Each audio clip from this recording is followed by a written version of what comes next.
So, welcome to Northern Powerhouse's Our Business Success Stories series of interviews, where we discuss with local business leaders their backgrounds, their successes, their challenges, and what's really driving them forward. So, this afternoon, I'm delighted to have with us Danny McAllister, who's Managing Director at Simpson Wood Limited. So, firstly, Danny, thank you for spending a bit of time with us. And if you'd like to introduce yourself, Simpson Wood, what you do, how you help people, that would be wonderful. Yeah, thanks, Chris. Thanks for asking me along. I'm Danny McAllister, Managing Director of Simpson Wood.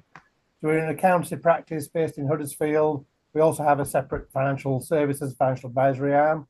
We've got about 55 people in the team here, and we've been going since around 1880 originally. Oh, So it's wow. a long established business. And in terms of what we do, we obviously act for businesses and individuals. Our aim is to help them attain financial freedom. So whatever that might mean for them, working with them on their plans for the future, what they're trying to achieve, mainly with business owners, high net worth individuals, and things like that. Just looking at what their plans are and what their future holds. Brilliant. Absolutely, absolutely wonderful. It's such an important thing to do because a lot, I find, obviously, I work with business owners too, that not being clear on what the future looks like and choosing to move towards it is can be a big challenge. They sort of just sit on a, if they're not careful, on a hamster wheel forever, just churning it around. Just to maybe help people that watching best, what would make a great client for you? What are the sort of best clients that you serve? So they're sort of split into different categories, if you like. So obviously we have an audit arm, which you're there looking at large companies and groups which are sort of 20 to 100 million turnover size. Yep. From the financial advice side, it's high net worth individuals, or it might be people who've just got pension pots to invest. In total, we manage assets totaling over 400 million pounds. Wow. Wow. There's a lot of people there that we're investing money for.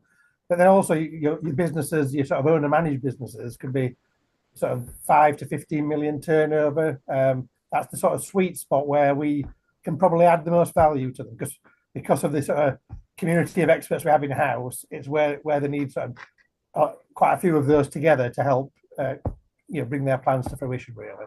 Absolutely, because I guess looking at plans when there's business, personal plans involved, it's bringing all that together, isn't it? And being able to look across it, because obviously a business can be a great vehicle for supporting wealth creation and Yeah, dare I say tax mitigation. I better not say that, but no, tax planning definitely. I mean, yeah, this morning, point in case, I had a meeting with a client, and there were four of us around the table with him. There was a financial planner, there was a tax expert, there was someone who deals in wills, and there was myself as the accountant. And brilliant. just having people around the table rather than we'll tell you a bit and then you go off to somebody else and they'll tell you another bit. It's just a better service for the client being able to do all that together. Brilliant. Couldn't agree more. And so, Donny, maybe if we look backwards to start with and ask you a little bit about your background, how you got into business and why this particular one for you. So background, I was originally born in Barnsley. I was son of my dad worked at the steelworks in Stocksbridge.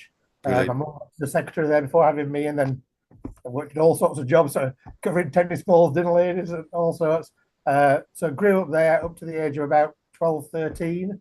Parents separated, and then obviously moved house at that point, and then sort of first generation of my family was to go to university. So beyond that, it then progressed into what do I want to be? I never knew at school what I wanted to be. You Yeah. don't sit 8-year-old thinking I want to be a chartered accountant. You get some funny looks, I think, if you did. But I was always good at with numbers, with maths. Yes. That was one of my strongest. And the assumption was that accountancy, that's what it was about, all maths.